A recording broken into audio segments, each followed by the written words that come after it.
পাকিস্তানে ভারতের গোয়েন্দা সংস্থা রয়ের হয়ে কাজ করা ৬ জন সন্দেহভাজন এজেন্টকে গ্রেফতার করেছে counter terrorism department CTD. Operation ইয়ালঘর নামের বিশেষ অভিযানে এদের আটক করা হয়। পাঞ্জাবের বিভিন্ন জেলা থেকে সমন্বিতভাবে পরিচালিত এই অভিযানে ধরা পড়ে একটি বড় গুপ্তচর নেটওয়ার্ক।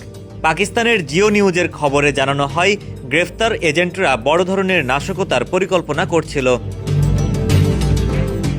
লাহোরে এক সংবাদ সম্মেলনে পাঞ্জাবের অতিরিক্ত ইন্সপেক্টর জেনারেল শেহজাদা সুলতান বলেন, পুলিশ কর্মকর্তারা আসলাম এবং আকবর আলী নামে 2 সন্ত্রাসীকে বাহাওয়াল নগরে গ্রেফতার করে। তারা সরাসরি ভারতের সীমান্তরক্ষী বাহিনী বিএসএফ থেকে বিস্ফোরক সংগ্রহ করছিল।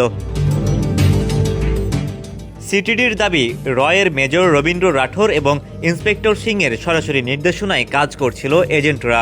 আটক ব্যক্তিরা বাহওয়ালপুরের একটি মসজিদ ও রেল স্টেশনে হামলার পরিকল্পনা করেছিল।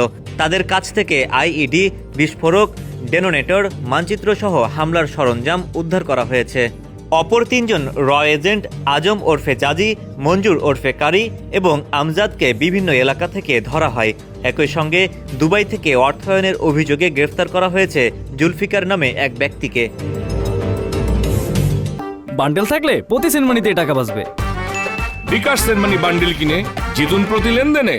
সিটিডি জানায়, ভারতীয় গোয়েন্দাদের সঙ্গে এসব এজেন্টদের কথোপকথনের অডিও রেকর্ডও পাওয়া গেছে।